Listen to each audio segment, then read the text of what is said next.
The third model in the Nano Banana series is finally here. Today we're going to be talking about Nano Banana 2, how it compares against Nano Banana Pro, and how you guys can run it inside of ComfyUI. Now if you don't have ComfyUI, this video probably isn't for you. Today I'm going to be assuming that you already have ComfyUI installed. So starting from the beginning, to actually get access to the Nano Banana 2 model, the first thing you're going to want to do is go up here to your manager. Then you're going to click Update All. Once you do that, you're going to hit Restart. You'll also want to check your command prompt startup logs and make sure that you see that ComfyUI is up to date with the latest nightly version. And if it doesn't, you'll want to check that this here is set to nightly and not stable, and then restart again. Now what you should be able to do is double click on the canvas, search for Nano Banana, and so you will see the original Nano Banana model, the Pro, and now Nano Banana 2. And by the way guys, moving forward, when new models get released, the ComfyUI team does a pretty good job of staying on top of it and immediately getting support inside of Comfy. So the quickest way to check if ComfyUI has support for a brand new model is first to subscribe to their blog. They post pretty quickly about this type of stuff. Secondly, you can follow the same steps we already did, just update and restart, and then you can just simply search for it. And if it's here, then you know that there is support. So there you go, now you have Nano Banana 2. And finally, the most important point of running this in ComfyUI. Typically we run things in ComfyUI because we want to go open source. Well, Nano Banana 2 or Pro, even inside of ComfyUI, are not open source. You do still have to pay for them. And so you may be asking, well, if I still have to pay for it inside of Comfy, why would I run it there? Well, the reason that we run it through Comfy is because typically ComfyUI has a quote unquote wholesale price. Typically running per image inside of Comfy can be pretty cheap. Now this really depends on your use case. You know, if you're generating hundreds of images, then maybe it is cheaper to get a free pick or Higgsfield subscription. But if you just want to try it out and you're already a ComfyUI user, this is a great way to try it. Now on top of that, a lot of people are ComfyUI users, and it's really nice to have this option inside of complex workflows sometimes, especially when you're trying to build something new or just testing. It's just great to know the full breadth of what you have available to you inside of Comfy and make it easily integratable into workflows that maybe you've been using for months. But one thing to keep in mind is that Nano Banana 2 is actually cheaper than Nano Banana Pro, and also they have changed from dollar-based pricing to credits. So before you can run any of this, you'll have to get a balance on your account. You can do that by creating an account, and then you should see a section here to add credits. You'll just click on this and you can see this probably familiar pop-up window for those of you who use Runpod. Alternatively, if you don't see this here, you can go to your account settings and then credits, and you should see that here. You'll also see a log of all the generations you've made through your APIs. So we can see I have 474 credits in here already. I am going to add some more because I did want to give you guys the math on this. So in ComfyUI, I typically work $5 at a time. $5 is going to get you about 1,055 in credits. That comes out to about 2.11 credits per cent, meaning at 14.7 credits per image, that's going to cost you roughly 7 cents per image. And that $5 is going to get you roughly 71 images for Nano Banana 2. As for Nano Banana Pro, we can see 28.3 credits here. That comes out to about 13 cents per image and about 37 images per $5. So pretty sweet that this new model is cheaper. Now, one thing to call out, I don't know how long that's going to last for, so just keep that in mind that this may change by the time you guys are seeing this. But yeah, now you're all set up and ready to go.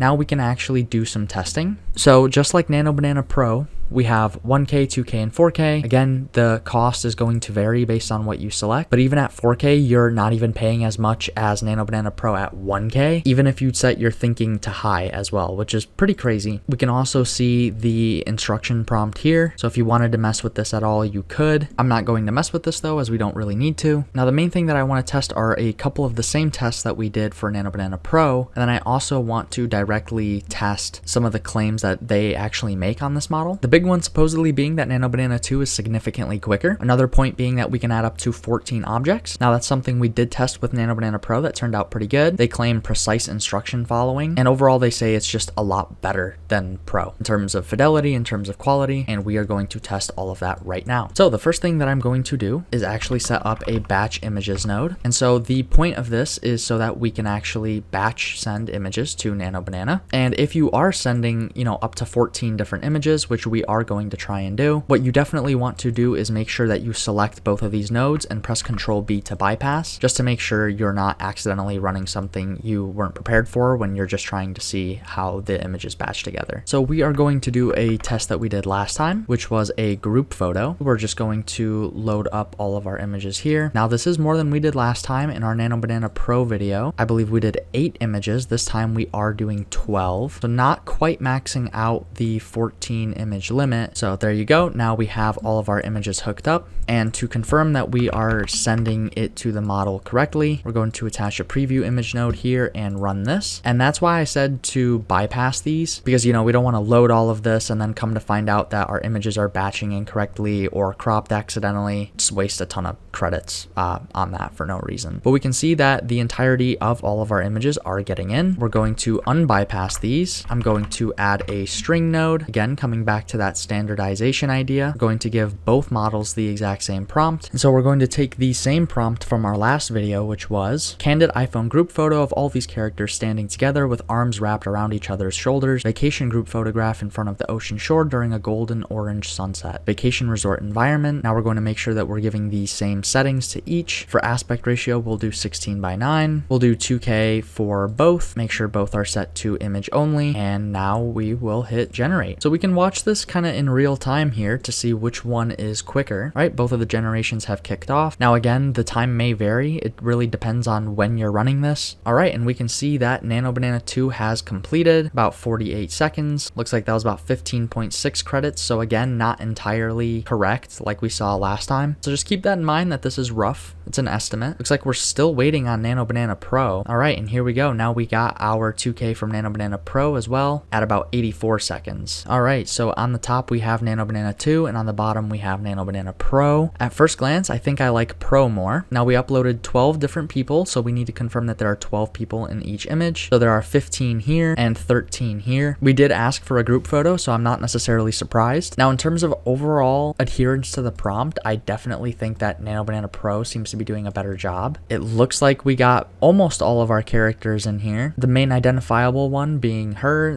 Doesn't really look like the rest made it in. This guy did. But overall, I'd say pretty cohesive. I think it adheres to the prompt pretty well. As for this image, I can't necessarily say the same. We see all the teeth kind of look a little weird. Everyone's got perfectly white teeth. We did get more characters from our image references though. We got 4 this time instead of the 2 or 3. But overall, I think I'd have to give the win to Nano Banana Pro here. Now, what if we actually did a group photo of 4 maybe? See if that's any better. So again, we'll bypass just to see how our images are being batched. Okay, that looks good. And we'll run this again. All right, again, we can see the Nano Banana 2 finished at about 34 seconds. Nano Banana Pro, 47 seconds. Oh boy, this one is tough. So these 4 are definitely our characters. I think the quality is immaculate. We've got that iPhone sort of compression, but still full clarity and detail on all of their faces. The sand looks pretty realistic, so does the resort. The sunset looks beautiful. Definitely the orange sunset we asked for. Now looking at Nano Banana Pro, also really, really good. I think in this particular case, they're definitely comparable. I think I'd be happy with either of these, to be honest. All right, now we're going to try a bit of a different prompt. So we're going to give these 3 images, and for our prompt, we're going to say, add a pumpkin and a small glass of lemonade in the green circle, add pumpkins in the yellow circles, remove the planter marked by the black X, turn the cushion chair slightly according to the red arrows, change the cushion fabric from the tan to the attached blue floral pattern. The man in the attached image is sitting in the chair with his legs crossed over his knee, smiling at the camera. So again, we will bypass and check our batched images. And so, yep, something to keep in mind, by the way, guys, when you're batching images, every image is going to be cropped to the resolution of the first image. So here we can see that the full image is this portrait, right? But when we look here, it's cropped to 2K. Just keep that in mind. I think it's fine for this case because we're really just testing here. So now we will unbypass these and run this again. Now we did run this at 16:9, so this should be interesting because these images are square. Okay, and this one is pretty good. Completed in 34 seconds. Still waiting on Nano Banana Pro at 43 seconds. And this one's not bad either, yeah. In our last video, we had a very similar issue where the circles were still kept on the image. Now we didn't explicitly ask for them them to be removed after the edits were made. The goal is to see if the model will understand that that's kind of implied. And so Nano Banana 2 seems to do a better job at that than Nano Banana Pro does. I'd say overall the texture or the fabric that was provided looks pretty good in both images. I do think that Pro actually did a better job with the cushion texture and fabric, but 2 did a better job with the face, the overall environment, and of course the annotations. We're gonna do one more test here. Now this is mostly for the influencer crowd, and I think there's a lot you could test with this, but the prompt we're using is a hyper-realistic, ultra-detailed headshot portrait photograph of the woman in the attached image, colorful and creative purple LED lighting with soft hints of green and dashes of orange and yellow, subtle long exposure motion blur, detailed skin textures, 4K Ultra HD with lifelike imperfections. We're gonna do this at 9:16, keep the 2K for each, and again we will run this. Now Google claims that Nano Banana 2 does a better job with lighting, skin textures, details, so we're about to find out. Okay, both finished at about the same time. All right, taking a look at Nano Banana Pro first. Visually this isn't quite what I was looking for, but it's not wrong. I just was lazy with the prompt. Detail wise, it's absolutely incredible. I mean, looking at the eyebrows, the skin textures, and also the similarity to the original input image, definitely the same person. Now taking a look at Nano Banana 2, I honestly think the quality is a bit lower, but I think the realism is definitely better. It's subtle, but it's enough to make a difference. I do think that this image comes out a little bit more realistic than Nano Banana Pro, but I do also think both are really good. Again, in this case, it's tough to pick. All right, one more kind of product photography test. Again, here's Nano Banana Pro. So again, looking really good. I think the skin textures look great. And then looking at Nano Banana 2, yeah, I mean, I think it's solid, but is it significantly better? I am not sure. Once again, I think this is one of those generations where it is really up to your taste. I think either of these would be great for the use case. So overall, is Nano Banana 2 significantly better than Pro? I don't think so, but it is significantly cheaper and it is faster. If you would like a very basic workflow, so you don't have to set this up yourself, or if you would just like to support the channel, feel free to become a free member on our Patreon, and we will have these workflows in the post. But that is it for today's video. Thank you everybody, and I will see you next time.